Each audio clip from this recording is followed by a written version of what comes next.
കർത്താവ് നിങ്ങളോട് കൂടെ വിശുദ്ധ മത്തായി അറിയിച്ച പരിശുദ്ധ സുവിശേഷത്തിൽ നിന്ന് കർത്താവേ അങ്ങേക്ക് മഹത്വം. അധ്യായം 24, 42 മുതലുള്ള തിരുവചന ഭാഗം. അക്കാലത്ത് യേശു തൻ്റെ ശിഷ്യന്മാരോട് അരുൾ ചെയ്തു, നിങ്ങളുടെ കർത്താവ് ഏത് ദിവസം വരുമെന്ന് അറിയാത്തതുകൊണ്ട് നിങ്ങൾ ജാഗരൂകരായിരിക്കുക. കള്ളൻ രാത്രിയിൽ ഏത് സമയത്താണ് വരുന്നതെന്ന് ഗൃഹനാഥൻ അറിഞ്ഞിരുന്നെങ്കിൽ അവൻ ഉണർന്നിരിക്കുകയും തൻ്റെ ഭവനം കവർച്ച ചെയ്യാൻ ഇടകൊടുക്കാതിരിക്കുകയും ചെയ്യുമായിരുന്നു എന്ന് നിങ്ങൾ അറിയുന്നു. അതിനാൽ നിങ്ങളും തയ്യാറായിരിക്കണം. നിങ്ങൾ പ്രതീക്ഷിക്കാത്ത മണിക്കൂറിലായിരിക്കും മനുഷ്യപുത്രൻ വരുന്നത്. തൻ്റെ ഭവനത്തിലുള്ളവർക്ക് കൃത്യസമയത്ത് ഭക്ഷണം കൊടുക്കാൻ യജമാനൻ നിയോഗിച്ച വിശ്വസ്തനും വിവേകിയുമായ ഭൃത്യൻ ആരാണ്? യജമാനൻ വരുമ്പോൾ അപ്രകാരം ചെയ്യുന്നതായി കാണപ്പെടുന്ന ഭൃത്യൻ ഭാഗ്യവാൻ. സത്യമായി ഞാൻ നിങ്ങളോട് പറയുന്നു, യജമാനൻ അവനെ തൻ്റെ വസ്തുക്കളുടെ എല്ലാം മേൽനോട്ടക്കാരനായി നിയമിക്കും. എന്നാൽ ദുഷ്ടനായ ഭൃത്യൻ എൻ്റെ യജമാനൻ താമസിച്ചേ വരൂ എന്ന് പറഞ്ഞ് തൻ്റെ സഹഭൃത്യന്മാരെ മർദ്ദിക്കാനും മദ്യപന്മാരോടുകൂടെ ഭക്ഷിക്കാനും പാനം ചെയ്യാനും തുടങ്ങിയാൽ പ്രതീക്ഷിക്കാത്ത ദിവസത്തിലും അറിയാത്ത മണിക്കൂറിലും യജമാനൻ വന്ന് അവനെ ശിക്ഷിക്കുകയും കപടനാട്യക്കാരുടെ കൂട്ടത്തിൽ തള്ളുകയും ചെയ്യും. അവിടെ വിലാപവും പല്ലുകടിയുമായിരിക്കും. കർത്താവിൻ്റെ സുവിശേഷം. ക്രിസ്തുവേ അങ്ങേക്ക് സ്തുതി.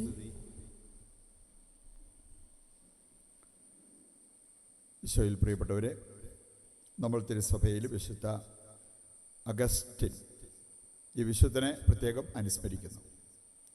അദ്ദേഹത്തിൻ്റെ അമ്മ മോനിക്കായെ ഇന്നലെ നമ്മൾ അവരുടെ ജീവിതം ധ്യാനിക്കുകയും മാധ്യസ്ഥം തേടുകയും ചെയ്തു. നമുക്കറിയാൻ ഒരു നാണയത്തിൻ്റെ 2 വശങ്ങൾ പോലെ ഒന്നിച്ചു പോകുന്നതാണ് മോനിക്കയും വിശുദ്ധ അഗസ്തീനോസും. പ്രാർത്ഥന നമ്മെ മാനസാന്തരത്തിലേക്ക് നയിക്കും, മാനസാന്തരം പ്രാർത്ഥനയിലേക്ക് നയിക്കും എന്നുള്ള യാഥാർത്ഥ്യം വിളിച്ചു പറയുന്ന 2 വിശുദ്ധർ. മോനിക്കയുടെ വലിയ ആഗ്രഹമായിരുന്നു തൻ്റെ കുടുംബാംഗങ്ങൾ ദൈവത്തെ അറിഞ്ഞ് രക്ഷ പ്രാപിക്കണം. ശരിക്കും എല്ലാ ക്രിസ്തീയ കുടുംബങ്ങളിലുള്ളവർ ആഗ്രഹിക്കേണ്ട ഒരു കാര്യം ഇതാണ്. പക്ഷെ അതിനെത്രമാത്രം സ്ഥാനം നമ്മുടെ മനസ്സിലും നമ്മുടെ കുടുംബത്തിലൊക്കെ ഉണ്ട് എന്നുള്ളത് ചിന്തിച്ച് കണ്ടെത്തേണ്ട ഒരു യാഥാർത്ഥ്യമാണ്. മോനിക്കായ്ക്ക് ഏറ്റവും വലിയ ആഗ്രഹം തൻ്റെ കുടുംബത്തിലുള്ള 5 പേരും വിശുദ്ധരാണ്. ഇനി അവരെ സംബന്ധിച്ചിടത്തോളം അത്ര അനുകൂല സാഹചര്യമൊന്നും ആയിരുന്നില്ല. എങ്കിലും അവർ പ്രാർത്ഥന തുടർന്ന് അങ്ങനെ 10-32 വർഷം പ്രാർത്ഥിച്ച പിന്നെയാണ് ഈ 5 പേരും ദൈവത്തെ അറിഞ്ഞവരായിട്ട് മാറിയത്. തൻ്റെ ഡെത്ത് ബെഡ്, മരണക്കിടക്കയിൽ കിടന്നുകൊണ്ടാണ് ഭർത്താവ് മാനസാന്തരപ്പെട്ടത്. അത് കണ്ടുനിന്ന ഒരു വ്യക്തിയാണ് അഗസ്തീനോസ്. അതെല്ലാം അദ്ദേഹത്തിൻ്റെ ജീവിതത്തെ സ്വാധീനിച്ചു. അവസാനം അദ്ദേഹം മാനസാന്തരപ്പെട്ട് വിളിച്ചു പറഞ്ഞൊരു കാര്യമുണ്ട്, കർത്താവേ, ഞാൻ അന്വേഷിച്ച് നടന്നത് ഇപ്പോഴാണ് കണ്ടെത്തിയത്. ഞാൻ അന്വേഷിച്ച് നടന്നത് സമാധാനവും സന്തോഷവും രക്ഷയുടെ അനുഭവമൊക്കെയാണ്. അവൻ വിചാരിച്ചു ലോകം അത് തരുമെന്ന്. അങ്ങനെ ലോകത്തിൻ്റെ പുറകെ ഓടി ഇത് കിട്ടാൻ വേണ്ടി പല കാര്യങ്ങൾ ചെയ്തു. പറഞ്ഞാൽ വിശ്വസിക്കാൻ തന്നെ ബുദ്ധിമുട്ടുള്ളൊരു കാര്യമാണ്. ഒരു 10,000-2000 പേരുടെ അടുത്തെങ്കിലും ലൈംഗിക സുഖത്തിന് വേണ്ടി സമീപിച്ച ഒരു വ്യക്തിയാണ് അഗസ്തീനോസ്. 2000 സ്ത്രീകളെ. അപ്പോൾ നോക്കിയേ, ഈ എത്ര തീവ്രതയോടെ ജഡസുഖം ആഗ്രഹിച്ച് ഓടി നടന്ന ഒരു വ്യക്തിയാണ്. പക്ഷെ പിന്നീട് ഈ സ്ത്രീകളിൽ പലരും അദ്ദേഹത്തെ ക്ഷണിച്ചു. അറിയാലോ, ബൈബിൾ നമ്മളെ പഠിപ്പിക്കുന്നൊരു കാര്യമുണ്ട്, പാപം ചെയ്യാൻ അവസരവും പാപം ചെയ്യാനുള്ള കഴിവും ഉണ്ടായിട്ട് പാപം ചെയ്യാതിരിക്കുന്നവരുടെ അവരുടെ സ്നേഹം കഴമ്പുള്ള സ്നേഹമാണ്. നമുക്കിപ്പം മേലായികയായി അല്ലെങ്കിൽ സാഹചര്യങ്ങളൊന്നുമില്ല, അതുകൊണ്ടിങ്ങനെ പാപമൊന്നും ചെയ്യുന്നില്ല എന്ന് പറയുന്നതിലല്ല കാര്യം. പാപം ചെയ്യാൻ അവസരം, പാപം ചെയ്യാനുള്ള കഴിവ്, അതൊക്കെ എനിക്കുണ്ട്. പക്ഷേ ദൈവത്തോടുള്ള എൻ്റെ സ്നേഹത്തെ പ്രതി ഞാൻ ആ പാപസുഖത്തിലേക്ക് പോകില്ല. ഇതാണ് ശരിക്കും പറഞ്ഞ വിശ്വാസം. ഇന്നത്തെ ആദ്യ വായനയിൽ നമ്മൾ കേട്ട ഒരു കാര്യമാണ്. എൻ്റെ വിശ്വാസം എനിക്ക് മാത്രമല്ല മറ്റുള്ളവർക്ക് ആശ്വാസം പകരുന്ന ഒരു കാര്യമാണ്. പ്രതികൂല സാഹചര്യങ്ങളൊക്കെ വരുമ്പോൾ ആശ്വാസം പകരുന്നത് നമ്മുടെ വിശ്വാസമാണ്. വിശ്വാസം ഉണ്ടെന്ന് പറഞ്ഞാൽ പോരാ, വിശ്വാസം ജീവിക്കണം. വിശ്വാസം ജീവിക്കുന്ന വ്യക്തികൾക്ക് പാപപ്രവൃത്തിക്ക് എത്ര അവസരം കിട്ടിയാലും അവർ പറയും, എനിക്കതല്ല വേണ്ടത്. ദൈവത്തിലുള്ള വാസം, ദൈവത്തോട് ചേർന്നുള്ള ജീവിതം, അവിടെ എനിക്ക് കിട്ടുന്ന ആശ്വാസം, അവിടെ എനിക്ക് കിട്ടുന്ന ആനന്ദം, അതാണ് എനിക്ക് വേണ്ടത്. വിശുദ്ധ അഗസ്തീനോസ് മാനസാന്തരത്തിന് ഒരു പെർഫെക്റ്റ് എക്സാമ്പിളായിട്ട് നമുക്ക് എടുക്കാൻ പറ്റും. ഏറ്റവും നല്ല ഒരു ഉദാഹരണം മാനസാന്തര ജീവിതത്തിന്. അദ്ദേഹത്തിന് ഒരു കാലത്ത് പാപജീവിതം നയിക്കേണ്ടി വന്നെങ്കിലും പിന്നീട് പാപജീവിതത്തിനുള്ള അവസരങ്ങളെ മറികടന്ന് ഇതല്ല എനിക്ക് വേണ്ടത്, എനിക്ക് വേണ്ടത് യേശുക്രിസ്തുവിലുള്ള ആ ഒരു ജീവിതമാണ് എന്ന് പറയാൻ പറ്റും. അദ്ദേഹം തന്നെ വിളിച്ചു പറഞ്ഞൊരു കാര്യം, കർത്താവേ നിന്നെ അറിയാൻ ഞാൻ എന്ത് ലേറ്റായി. അതുകൊണ്ട് നമ്മൾ റിട്ടയർമെൻ്റൊക്കെ കഴിഞ്ഞിട്ട് ദൈവത്തെ അറിഞ്ഞോ അല്ലെങ്കിൽ ദൈവത്തെ സ്നേഹിച്ചോ ജീവിക്കാനാണോ ചിന്തിക്കേണ്ടത്? കർത്താവേ ഞാൻ അങ്ങേ അറിയാൻ ലേറ്റായിപ്പോയി, എത്രയോ വർഷങ്ങൾ വേസ്റ്റാക്കി, ലോകത്തിൻ്റെ വേസ്റ്റ് സന്തോഷത്തിൻ്റെ പുറകെ ഓടി എൻ്റെ ജീവിതത്തിൽ പല വർഷങ്ങൾ ഞാൻ വേസ്റ്റാക്കിയെന്ന്. ഇനി അങ്ങനെ ഒരു തിരിച്ചറിവുണ്ടായി, മാനസാന്തരമുണ്ടായി, പിന്നീട് ഒരിക്കലും തിരിഞ്ഞു നോക്കിയിട്ടില്ലാത്തൊരു വ്യക്തി. പഴയ പാപത്തിലേക്ക് ഒന്നുകൂടെ പോയാലോ അതിനുള്ള അവസരം ഒന്ന് തേടിയാലോ ചിന്തിച്ചിട്ടില്ലാത്ത വ്യക്തികൾ. നമ്മളാണ് കുമ്പസാരത്തിൻ്റെ അവസാനം പറയാറുള്ളൊരു കാര്യമാണ്, ഇനിയൊരു പാപം ചെയ്യുക എന്നതിനേക്കാൾ മരിക്കാൻ ഞാൻ റെഡിയാണ്. അതെല്ലാവരും പാലിക്കുമായിരുന്നല്ലോ, എത്ര കുമ്പസാരം ഒഴിവായി. ഇനിയൊരു പാപം ചെയ്യുക എന്നതിനേക്കാൾ മരിക്കാനാണ് ഞാൻ തീരുമാനം എടുത്തിരിക്കുന്നത്. അങ്ങനെ ഒരു തീരുമാനം എടുത്തിട്ട് അതിനകത്തുനിന്നൊരു നെല്ലടയ്ക്ക് പുറകോട്ട് പോകാതിരുന്ന ഒരു വ്യക്തിയാണ് അഗസ്തീനോസ് എന്ന് നമുക്ക് മനസ്സിലാക്കാൻ പറ്റും.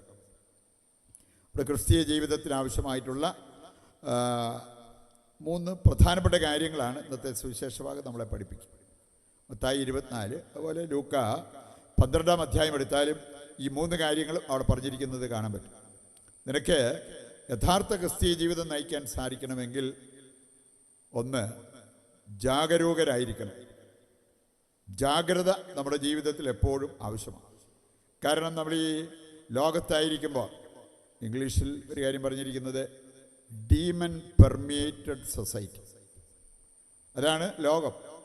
അത് നമ്മൾ കാണുന്നുണ്ടോ? 1 യോഹന്നാൻ 5:19 വായിച്ചാൽ മതി. ലോകം മുഴുവൻ സാത്താൻ്റെ ശക്തി വലയത്തിലാണ്. അപ്പം അങ്ങനത്തെ ഒരവസ്ഥയിൽ ജീവിക്കും നമ്മൾ. ജാഗ്രതയില്ലാത്തവരാണെങ്കിൽ എങ്ങനെ ഇരിക്കും? എപ്പം വീണെന്ന് നോക്കിയാൽ മതി. പാപത്തിലേക്ക്, പ്രലോഭനത്തിലേക്ക് എപ്പോൾ വീണെന്ന് നോക്കിയാൽ മതി. ജാഗരൂകരായിരിക്കും. ഇത് കർത്താവ് നമുക്ക് നൽകിയിരിക്കുന്ന ഒരു നിർദ്ദേശമാണ്. രണ്ടാമതൊരു കാര്യം പറഞ്ഞിട്ടുണ്ട്, ഉണർന്നിരിക്കുക. ഇന്ന് പ്രാർത്ഥനയുടെ കുറവ് കൊണ്ടല്ലേ പലരും പാപത്തിൽ വീണു പോവുക. ഉണർന്നിരിക്കുക എന്ന് പറഞ്ഞാൽ നല്ല പ്രാർത്ഥനാ ജീവിതം. അത് രാവിലെ കുർബാനയ്ക്ക് പോകുമ്പോൾ ഇച്ചിരി പ്രാർത്ഥിച്ചിട്ട് അവിടെ കൊണ്ട് നിർത്താവുന്നൊരു കാര്യമല്ല പ്രാർത്ഥനാ ജീവിതം. ദിവസം മുഴുവൻ നീളുന്ന ഒരു പ്രാർത്ഥന. അതാണ് ലൂക്കായുടെ സുവിശേഷം 21:35 വായിച്ചാൽ കാണാൻ പറ്റും. സദാ പ്രാർത്ഥിച്ച് ജാഗരൂകരായിരിക്കും.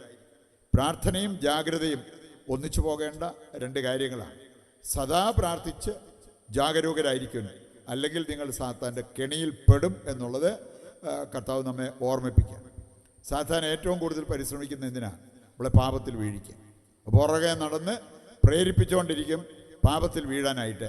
വീഴാതിരിക്കണമെങ്കിൽ കർത്താവ് തന്നെ പഠിപ്പിച്ചൊരു കാര്യം, ഉണർന്നിരുന്ന് പ്രാർത്ഥിക്കണം. ലൂക്ക 22 ഒരു കാതലായ സന്ദേശം അതാണ്. പ്രലോഭനത്തിൽ വീഴാതിരിക്കാൻ ഉണർന്നിരുന്ന് പ്രാർത്ഥിക്കുവിൻ. അത് നിങ്ങൾക്ക് വളരെ ആവശ്യമാണ്.